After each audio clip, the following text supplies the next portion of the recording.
continuar con este tema con nuestra colega Ione Molinares. Ione ha estado siguiendo paso a paso precisamente este debate y bueno, pues nos enlazamos contigo, Ione. ¿Cómo has visto las cosas? ¿Qué balance haces a lo largo de estos minutos precisamente para hablar de este debate de los demócratas? ¿Cómo estás? Buenas noches. Carmen, ¿cómo estás? Y bueno, era el momento para que estos 5 candidatos, se quedó pendiente uno, todavía no se sabe si el vicepresidente Joe Biden decide o no lanzarse. Tal vez mucho de su consideración tendrá que ver con este debate, y seguramente algo que queda muy claro es que es muy difícil para estos candidatos que tienen una misma línea salir y, digamos, buscar cómo sobresaltar o sobresalir, digamos, en sus ideas respecto de los mismos aspirantes. Mucho más fácil para ellos fue atacar a los republicanos por ciertas ideas que tratar de buscar diferencias entre ellos. Pero era parte de este escenario, entre otras cosas porque es un grupo relativamente pequeño cuando lo comparas con los republicanos, pero en términos generales la mayoría de la gente dijo que pensaba, tal vez las expectativas es que iba a ser muy aburrido porque no estaba el factor Donald Trump, pero al final lograron en algunos sentidos mostrar sus diferencias, mostrar sus personalidades específicamente, porque este es un asunto más de percepción inicialmente antes de poder llegar pues al detalle, ¿no? Así es, Ione, pues te agradecemos este comentario que haces para continuar con la cobertura en CNN. Gracias por estar aquí, un abrazo y estamos en contacto. Gracias, Ione Molinares, en esta transmisión especial. Y bueno, pues ahí está parte de lo que dice Ione. Donald Trump decía que iba a ser aburridísimo. Dijo que iban a ser 2 horas muy aburridas porque prácticamente no estaría él en el debate. Pero, ¿qué les pareció el debate? ¿Hubo contenido? ¿Hubo materia prima? Denise, ¿cómo lo viste? Fue un debate sustancioso, un debate de ideas y de ideas contrastantes dentro de un mismo partido. A mí me parece que fue una muy buena noche para Hillary Clinton, independientemente de si uno tiene simpatías hacia ella o no, porque ¿cuál fue su apuesta? Ella está a la delantera en las encuestas. Lo que ella tenía que manifestar es que es confiable, que es seria, que conoce muy bien los temas de política pública y se dirigió hacia el electorado general. Su apuesta fue esa, no fue ganar la primaria, porque probablemente ya la tiene ganada, sino mostrarse como una demócrata centrada, moderada, y yo diría incluso menos hacia la izquierda de lo que la hemos visto en otras ocasiones. O sea, vimos a una Hillary Clinton que atacó a Snowden, que defendió su voto en Irak. Que no se pronunció por la marihuana. Que no se pronunció por la legalización de la marihuana, que dijo que los inmigrantes en Estados Unidos podrían entrarle al plan de Affordable Care Act, al plan de salud pública de Obama, pero pagando. O sea, no fue una mujer de demócrata de izquierda, a lo cual la había empujado en semanas recientes Bernie Sanders. Y Bernie Sanders estuvo muy bien en su papel, pero él sí apelando a la izquierda demócrata. Él sí hablando de la oligarquía, de cómo el Congreso no regula a Wall Street, sino que Wall Street regula al Congreso, en una posición mucho más liberal en temas sociales, de migrantes, etcétera, mucho más liberal con respecto a Snowden, diciendo, bueno, sí habría que aplicarle la ley, pero al mismo tiempo reconocer que nos hizo pasar por un periodo de enseñanza. Yo vi el debate entre ellos dos. Los otros 3 candidatos, bueno, estaba viendo las reacciones en Twitter y son de, pues, ¿quiénes eran? ¿Y cómo se llamaban? ¿Y o sea, ¿solo de 2 para ti? ¿Ni siquiera de 3? Ni siquiera de 3. De 2, Sanders y Hillary. Y a ver cómo afecta este debate la dinámica. Si Hillary siente que Sanders le está comiendo un poco de la delantera que tiene, vamos a ver que se va a deslizar hacia la izquierda. Si siente que ya lo rebasó, va a seguir con este mismo discurso que es más duro, que es menos de izquierda, que es menos liberal y que está diseñado para ganar la elección general y no la primaria de su partido. ¿Qué dices, Lorenzo Meyer, sobre este debate de los demócratas? Bueno, yo diría que hubo tres. ¿Tú supones tres? Sí, yo también, pero sabiendo desde luego que es de dos. Pero Sanders es la sorpresa, porque siendo ese senador de Vermont un poco extraño, que se declara socialista desde hace mucho tiempo. Imagínate, él se declaró socialista cuando la Guerra Fría estaba bien caliente dentro de Estados Unidos. Tiene un enorme valor eso de ser minoría entre minorías e insistir y no ser rechazado por su estado.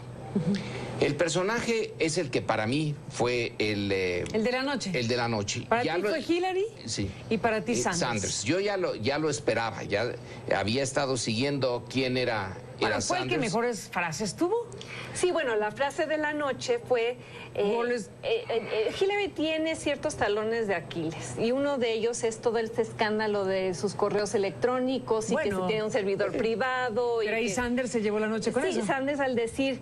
Al país ya no le importan tus correos electrónicos, Hillary. Y ella se rió y le dio las gracias. Y le dio las gracias, porque en cierto sentido... ¿Importa si tenemos democracia o oligarquía? Pero fíjense, Sanders metió algo, déjate de Snowden y de eso. Sanders metió algo muy raro en la política norteamericana. Todos están hablando en los demócratas, de la middle class, de la clase media, de que si la clase media está desapareciendo, que si está siendo afectada, que si no... Sanders se fue a algo que no habla nunca el presidente y que yo no he oído a Hillary, los pobres. Porque resulta que en Estados Unidos sí existen pobres. Si uno se va al discurso de los políticos, a los republicanos ya ni se diga, pero de los demócratas, la preocupación es la clase media. Pero la clase media es una de las clases. Está ese 1% que tiene la concentración del ingreso, pues como en México, más o menos. Luego está la clase media, pero hay una enorme cantidad de pobres que no les gusta hablar de eso. Sanders sí señala, y desde el principio, hay tantos millones de pobres. Y también para ellos hay que hablar y para ellos hay que diseñar una política. Dice Denise, fue menos a la izquierda Hillary. La presencia de Sanders es la única fuerza que hace que se vayan hacia la izquierda y que Hillary también hable de que tiene que meterse al orden a los bancos, que tiene que meterse al orden al gran capital. De hecho, eso me sorprendió de ella. Sí. Porque gran parte del financiamiento de Hillary Clinton y bueno, de los Clinton desde hace años, del equipo Clinton. Con deudas grandes al respecto en su historia. Ha sido Wall Street precisamente por la liberalización de las reglas financieras que se dio bajo la presidencia de su esposo. Entonces, yo creo que de alguna manera ella lo dice sabiendo que ya los tiene en la bolsa, que ellos no tienen a dónde ir y que puede darse el lujo de criticarlos a sabiendas además de que muchas de las cosas que ella dice necesariamente pasan por el Congreso. O sea, el único riesgo que yo vi que ella tomó fue decir inicialmente que estaba a favor del control de las armas. Ese es un tema. Déjenme hacer una pausa y regresemos, porque efectivamente para los Estados Unidos la regulación y venta de armas, ahí Hillary dijo algo, y ahí hubo cierto debate. Sí. Entre los contrastes que hubo, ese es uno de los temas. Volvemos después de la pausa, regresamos en un instante en este análisis del debate de los demócratas.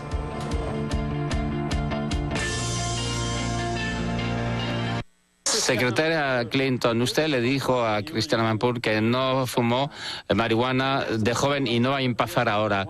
Cuando le preguntaron si se tenía que legalizar, dijo, a ver qué tal va en Washington y Colorado. Ha pasado un año desde entonces.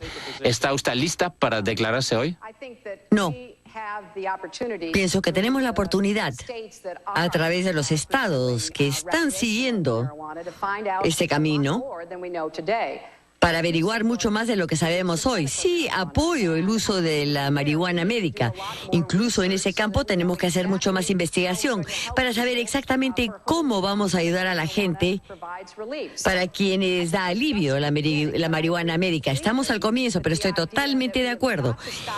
con la idea que debemos de dejar de encarcelar a la gente que usa marihuana. Por lo tanto, necesitamos más estados, ciudades y que el gobierno federal empiece a resolver este problema para no tener ese resultado tan terrible que mencionó el senador Sanders, en el que tenemos una enorme población en nuestras prisiones por delitos no violentos y de bajo nivel. Bueno, pues ahí está otro fragmento, en este caso con Hillary Clinton.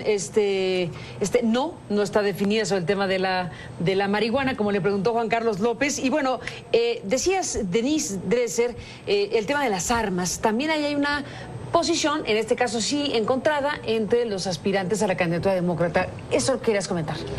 Mira, yo creo que ella aprovecha el momento político que viene después de este brutal enfrentamiento, bueno, no enfrentamiento, el asesinato de los jóvenes en la universidad en Estados Unidos. Se monta sobre ese momento de una manera políticamente inteligente, porque sale y dice que se opone a quienes manufacturan armas, que debería haber control de armas, critica a uno de los grupos de cabildeo más importantes de Estados Unidos, que es el National Rifle Association, pero todo esto lo puede hacer sin costo y sin un compromiso real, porque ella sabe que para cambiar la regulación en torno a las armas tendría que cambiarse la Constitución, y eso tiene que pasar invariablemente por el Congreso, y el Congreso estadounidense en este momento tal como se lo dijeron en el debate. Exacto, no va a apoyar esto. Yo recuerdo hace años, cuando fue secretaria de Estado, que vino a México, y recuerdan que fue muy alabada porque habló de que el tema de las drogas y el crimen era binacional y eran corresponsables ambos países y demás.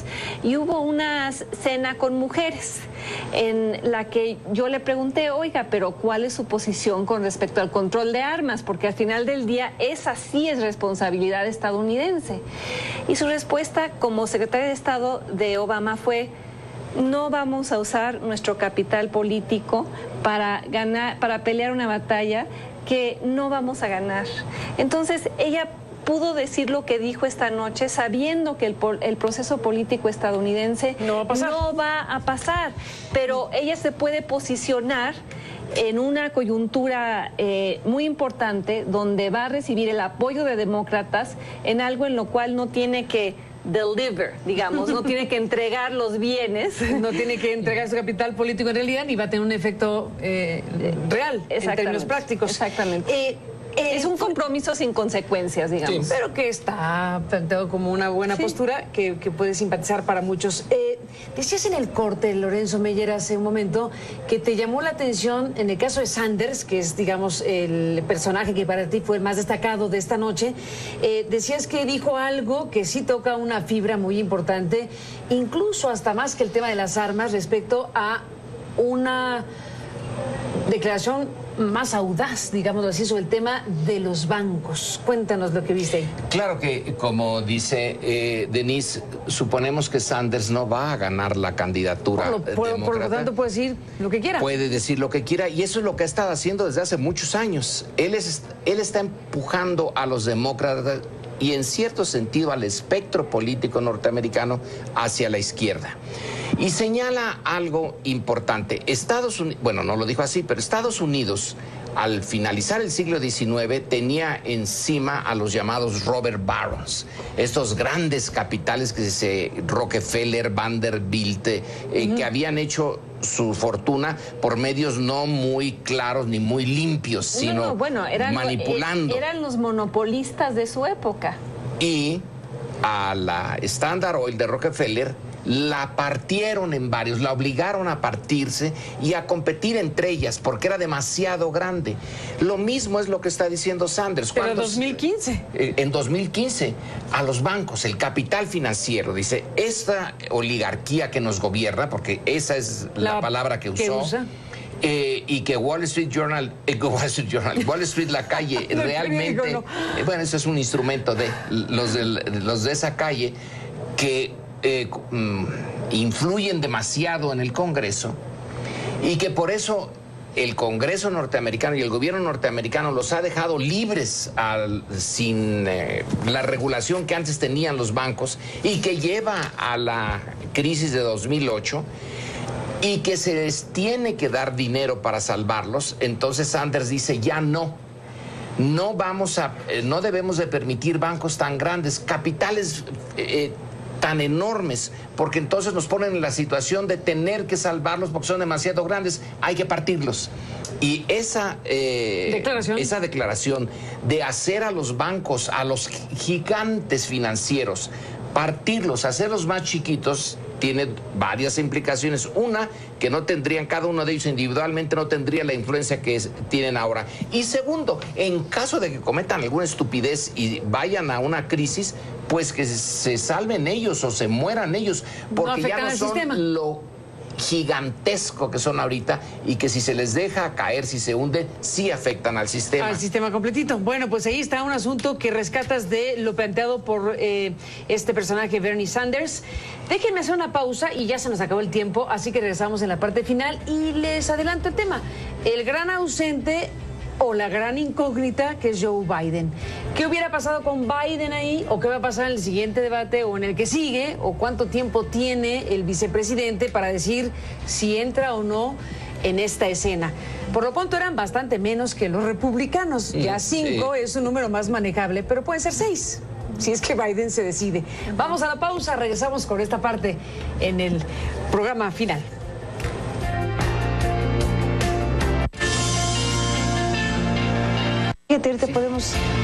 Bueno, estamos en la parte final.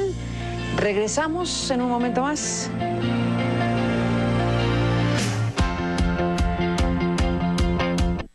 Juan Carlos, usted lo que ha escuchado ahora, está escuchando cómo se pensaba antiguamente sobre la inmigración. Nuestro país se ha enriquecido con la llegada de inmigrantes y por eso yo tengo una política de una reforma completa de la inmigración. Iría mucho más allá que el presidente Obama. Somos un país de inmigrantes, nos fortalece la inmigración. Piensan que simplemente porque una persona se opone a la naturalización, no va a ir al hospital y que eso no va... Yo apoyo un Estados Unidos generoso, necesitamos una reforma completa. Bueno, entramos en la parte final, solo por mencionar, porque realmente no pintaron en el debate, hay que decirlo, pues de hablar, Lincoln Chafee, gobernador de Rhode Island, y Jim Webb, senador por Virginia, que pues sí, no dieron batalla, para decirlo claro. Entonces queda Martin O'Malley y Bernie Sanders y Hillary Clinton como los 3 personajes que han destacado más en este debate, según los análisis que hemos podido compartir con nuestro auditorio. A ver, ¿Joe Biden sí o no va a competir por la candidatura demócrata a la presidencia de los Estados Unidos? Por lo pronto no estuvo aquí. No. La pregunta es si estará en los siguientes debates. La pregunta es si va a definir una postura y va a decir, quiero participar. Denise. Yo creo que no. ¿Por qué? Porque la única razón que hubiera motivado a Joe Biden a entrarle y empujado por ciertos sectores del Partido Demócrata es si a Hillary le hubiera ido mal esta noche. No le fue mal, le fue bastante bien. Y hay otro tema. A Hillary no le estaba yendo bien por el tema de los correos electrónicos. Y los republicanos le acaban de dar una gran ayuda. Kevin McCarthy declaró hace 2 días que el comité que le estaba investigando, pues que estaba haciendo su trabajo, que de hecho, pues que vieran sus números en las encuestas. Y ella lo dijo en el debate, ese comité investigando mis correos e investigando lo de Benghazi es un brazo del Partido Republicano. Ya no puede ser visto como un comité investigador imparcial, independiente, va a ser visto y ya, yo creo que desde hace unos días es visto como parte de una cruzada del Partido Republicano. Tan es así que al final le preguntan a ella que cuál ha sido su peor enemigo en la vida política y dice, pues las empresas farmacéuticas y quienes hacen armamento, y luego se ríe y dice, pero En realidad, los republicanos. Bueno, entonces tu análisis es que Joe Biden, como le fue muy bien a Hillary en esta noche, no. y le quitaron uno de los talones de Aquiles. Cuando ella vaya a testificar al Senado la semana que entra, ya no va a ir en esa posición a la defensiva, sino va a ir a decir, oigan, ustedes armaron este comité para investigarme simplemente porque no quieren que gane la presidencia. Joe Biden, ¿sí o no? Lorenzo, nos vamos con un minuto. Yo también creo en esta posición. Son muy similares. Entonces sería dividir demasiado al Partido Demócrata. Así que Biden, bueno, ya pasó su momento. Por eso es que no... Pasó su momento porque se pasó esta debate. Entre otras cosas, bueno, porque dudó mucho. Podría ir en el siguiente. Pero son dos colaboradores de Obama que han compartido con él muchas cosas, entre otras las de política exterior, porque también Biden trabaja en lo de política exterior. Así que yo creo que no va. Bueno, pues seguiremos este proceso en los Estados Unidos que se pone interesante efectivamente rumbo a las elecciones por la presidencia, primero por la definición de las candidaturas y ya iremos siguiendo paso a paso el asunto. Coincidimos en que, como dice el propio reporte de CNN México, Clinton y Sanders acaparan la atención en el primer debate demócrata. Gracias, Denise Dresser. Gracias, Lorenzo Meyer, a los dos por estar aquí esta noche para analizar este encuentro político rumbo a lo electoral en los Estados Unidos. Gracias a usted que nos permitió acompañarle. Pásela bien, buenas noches. Hasta mañana.